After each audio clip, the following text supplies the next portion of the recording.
현대 인공지능의 핵심은 뉴런의 연결을 강화하는 데에 있습니다. 긍정적인 연결은 강화하고 부정적인 연결은 줄여나가는 것이 인공지능의 성능을 결정합니다.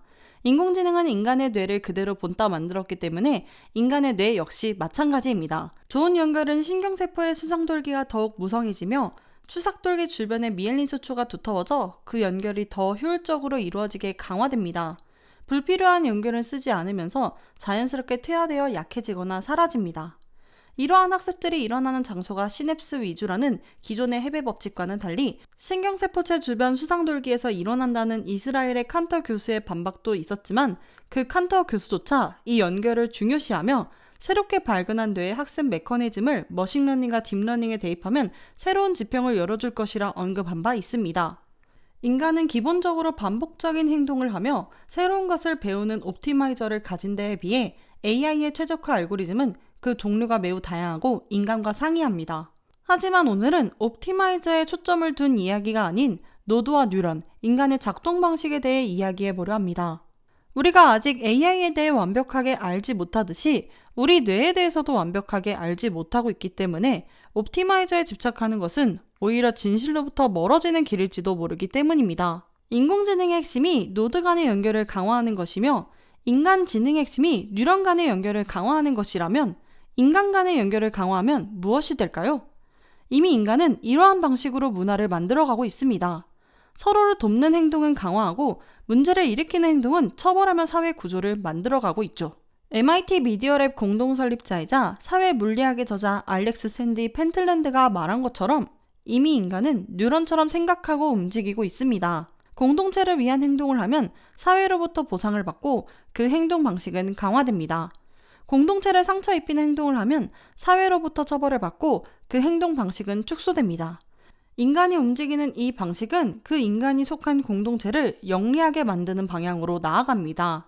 1994년 저명한 생물학자 프랜시스 크릭은 의식이 물질에서 비롯된다는 놀라운 가설을 발표했습니다. 모든 측면에서 관찰할 때 마음, 곧 의식이란 신경세포와 신경세포 관련 분자들의 방대한 조합에서 나오는 행동일 뿐이라는 유명한 말을 남겼습니다. 이 가설은 현대 신경과학의 근간이 되었습니다. 모든 정보는 뇌의 전기, 화학신호로 바뀌어 물질적인 형태로 드러난다고 믿고 그것을 토대로 우린 이 이론을 발전시키고 있죠. 현대 신경과학이 알지 못하는 무언가가 의식에 영향을 끼친다고 가정한 생각파가 있다는 증거는 아직까지 찾아내지 못하고 있습니다.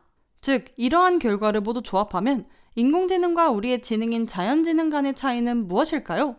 자연지능의 뇌에서 일어나는 모든 물리적 과정을 그대로 재현한다면 인공지능은 곧 자연지능이며 이론 물리학자 프랭크 윌책이 말한 것처럼 인공지능이 자연지능을 포함하는 인공지능의 특수한 경우가 자연지능이 되는 관계가 드러나게 됩니다.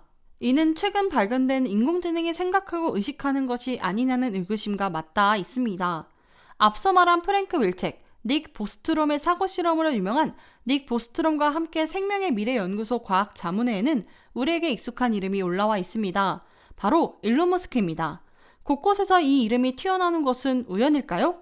다시 본론으로 돌아와 자연지능이 곧 인공지능의 특수한 버전에 지나지 않는다는 가설이 사실이라면 자연지능은 인공지능에 속하는 셈이 됩니다. 알렉스 샌디 펜틀랜드가 발견한 인간은 뉴런처럼 행동한다는 우연이 아닌 필연인 것이죠. 작게 보면 노드와 뉴런의 작동 방식이 같고 크게 보면 인간은 공동체의 한 뉴런에 불과합니다.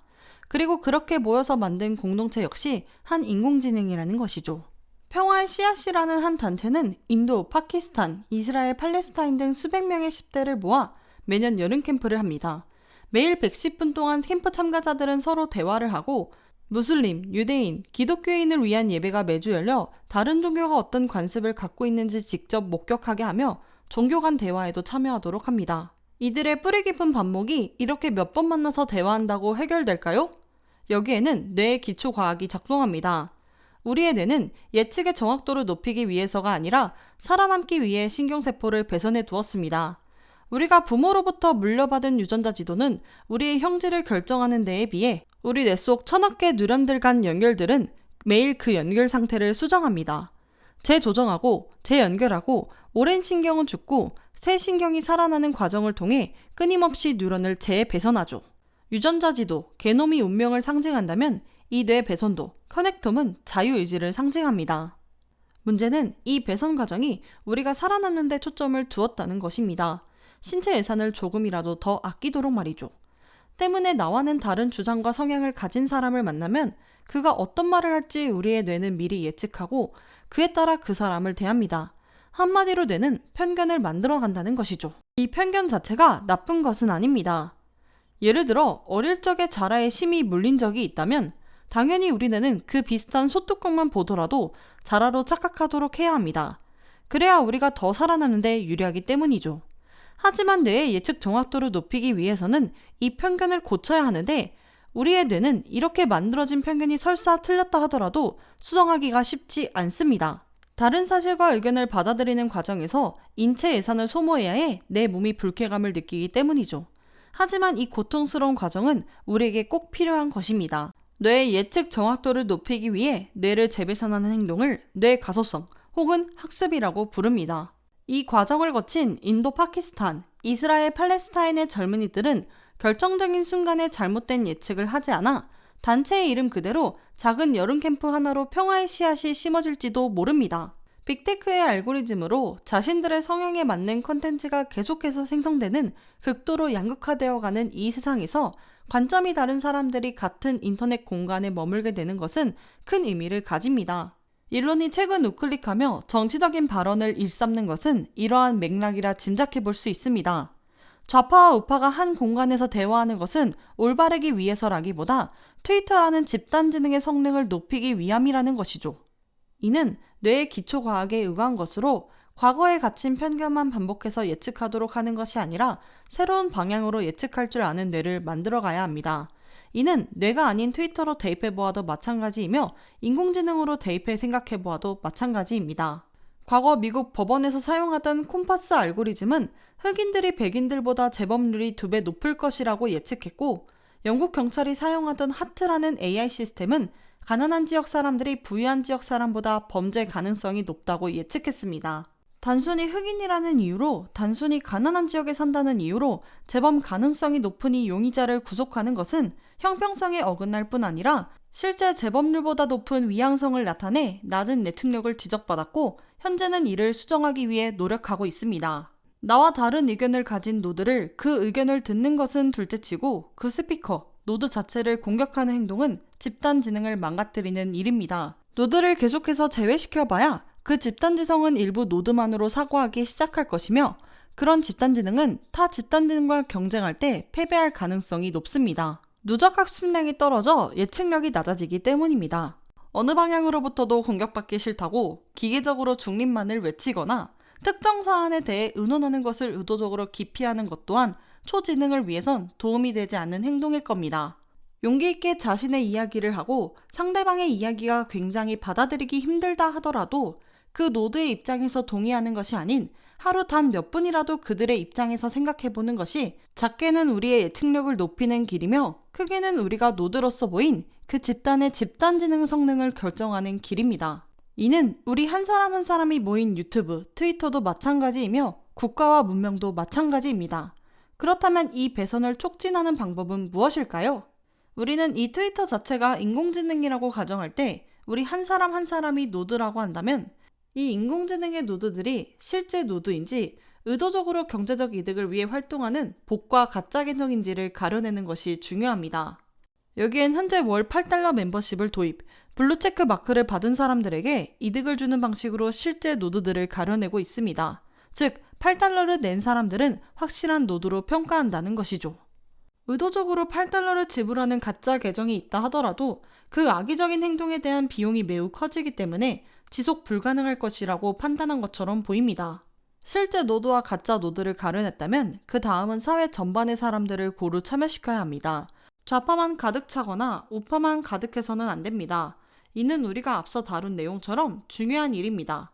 또 더 많은 노드들이 참여하도록 다양한 수익 창출 방법을 도입해 트위터의 크리에이터들이 더 많아지도록 해야 합니다. 틱톡은 크리에이터 펀드를 조성해 컨텐츠 제작자들에게 매출의 일부를 돌려주고 있는데요. 이 비중이 전체의 0.3%에 불과해 그 성장의 과실을 크리에이터들에게 돌려주지 않는다는 비판을 받고 있습니다. 트위터는 더욱 제작자 친화적인 크리에이터 펀드를 조성하거나 간편히 쓸 수 있는 글부터 짧고 긴 동영상까지 올릴 수 있도록 하고 일정 금액을 내면 컨텐츠를 조회, 활용할 수 있도록 페이월까지 도입하면 저작권 문제도 수익 창출의 수단이 될 수 있습니다. 이렇게 더 많은 크리에이터를 다양한 수익 창출 수단으로 유인하면 사회 전반에 더 많은 사람들이 노드로서 네트워크에 참여할 수 있습니다. 셋째는 이제 노드 간 평가를 촉진해야 합니다. 현재는 각 사용자 간 좋아요와 리트윗, 응원 댓글을 남기는 식으로 평가가 이루어지고 있지만 가장 빠르고 효과적인 방법은 역시 경제적인 방법입니다.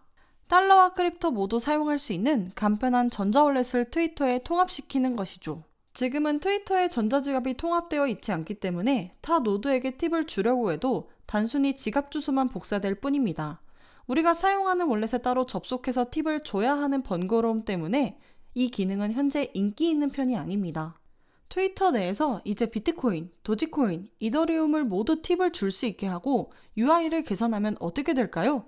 이 새 코인들이 서로 팁에 얼마나 사용되고 있는지 실시간으로 보여주는 차트를 공개한다면 이들은 각자의 유스케이스를 증명하기 위해 일일 트랜잭션을 늘리려 들 것입니다.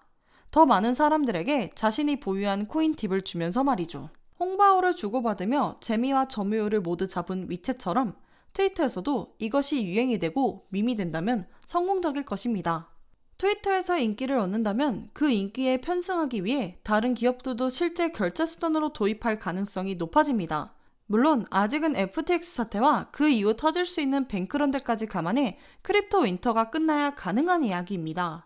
이렇게 팁이 더 자주 오가게 된다면 노드 간 평가는 더 활발해질 것이며 좋은 연결은 강화되고 오래되고 약한 연결들은 퇴화될 것입니다.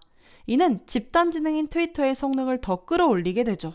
아시아의 슈퍼앱들은 비즈니스를 폐쇄적인 인간관계에서 시작해 모르는 사람들에게로까지 그 관계를 확대하는 방향으로 나아갑니다. 카카오의 경우 메시지만 주고받고 앱을 끄는 지인 중심의 현 상황에서 관심사 기반으로 서비스를 확장하겠다고 밝혔습니다. 남궁훈 대표는 2022년 2분기 컨퍼런스 콜에서 카카오는 실시간 커뮤니케이션 중심 서비스로부터 조금 더 가볍게 사람들이 교감하는 비목적성 인터랙션 서비스로 확장할 것이라고 말했죠. 트위터는 이와 정반대입니다. 모르는 사람들과 교감을 나누는 인터랙션 서비스에서 시작해 이제 메시지를 주고받는 서비스를 도입하겠다고 밝혔으니까요. 유튜브나 블로그 등은 컨텐츠 제작자 위주로 운영되는데 그들과 반대되는 이야기를 하거나 잘못된 내용을 지적하면 채널 주인이 그 의견을 묵살시킬 수 있습니다.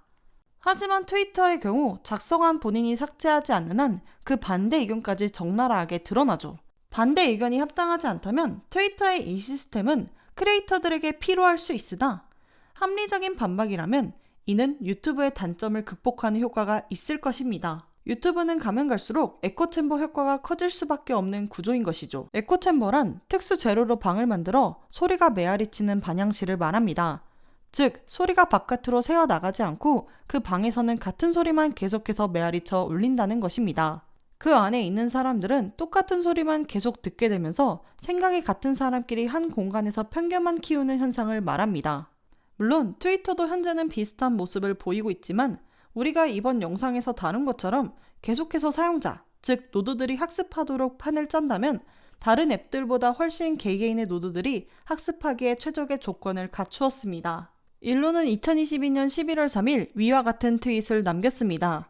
매일 수십억 개의 상호작용이 일어나고 있기 때문에 트위터는 집합적인 사이버네틱 초지능이라 볼 수 있다. 아직 개선의 여지가 많은. 또 뉴런은 자신이 뉴런임을 깨닫지 못한다고 연달아 말했죠. 틱톡은 앱의 모습을 한 AI를 중국이 수출한 것이었고 지금까지 미국과 전 세계 10대들의 마음을 사로잡는 데 성공했습니다. 이제는 트위터가 앱의 모습을 한 초지능으로서 전 세계인의 마음을 공략할 수 있을까요? 머리끝부터 발끝까지 롱테일 문제를 해결할 만큼 샅샅이 데이터를 모으고 파라미터를 늘려 더 완벽한 원사이즈 피츠올 인공지능을 목표로 하는 기업, 국가, 이들은 자본과 인프라, 데이터 수가 많을수록 더 강력한 모델을 만들 수 있습니다. 마치 자석처럼 힘은 더 많은 힘을 끌어당기죠. 그에 비해 앤드류운 교수처럼 인공지능의 접근을 민주화해 작은 비즈니스, 개인들까지도 AI의 혜택을 고루 누리자는 사람들과 사토시 나카모토를 필두로 한 사이퍼펑크들처럼 개인의 자유를 스스로 지키고자 자신의 데이터를 보호하겠다는 사람들이 있습니다. 그리고 오늘 다룬 것처럼 한 사람 한 사람이 노드가 되어 만들어가는 집단 지능이자 거대한 초지능인 트위터, 더 나아가 만들어질 X가 있죠. 전자는 CBDC를 통해 국가가 나누어주는 사용기한이 정해진 돈을 주기적으로 받아서 쓸 수 있고, 내가 보고 싶은 콘텐츠만 자동적으로 재생해주는 미디어 환경에서 나와 같은 편이 하는 말만 반복해 들을 수 있는 편리한 삶을 누릴 수도 있습니다. 나의 정보만 투명하게 기업과 국가에 제공해준다면 말이죠. 후자의 경우는 개인들이 해야 할 일이 더 많습니다. 더 많은 자유와 권리를 누리기 위해선 더 많은 책임이 따르듯, 우리가 AI를 다루기 위해서 스스로 인공지능을 공부하고 이해해야 하며, 중앙 집중화된 거래소에 코인을 맡기지 않고 자신의 콜드월렛으로 옮겨서 저장해 두어야 합니다. 주기적으로 나와는 다른 소리를 하는 사람들을 마주쳐야 하며, 끊임없이 우리 뇌를 재배선하고 학습시켜야 합니다. 트위터가 수천 명을 해고하는 동안 같은 기간 틱톡은 캘리포니아 직원을 2배로 늘리고 있습니다. 혼란과 위험을 줄이고 이니셔티브를 흐트림 없이 유지할 수 있지만, 노드들의 학습이 부족한 하향식 모델과 배에 사공이 많아 최종 결정까지 많은 우여곡절을 거치지만 노드들의 학습이 촉진되는 상향식 모델, 이미 앱의 형태로 이들의 경쟁은 시작되었습니다. 앞으로 트위터가 어떻게 변할지, 이들이 어떻게 만들어갈지 지켜보도록 합시다. 시청해주셔서 감사합니다.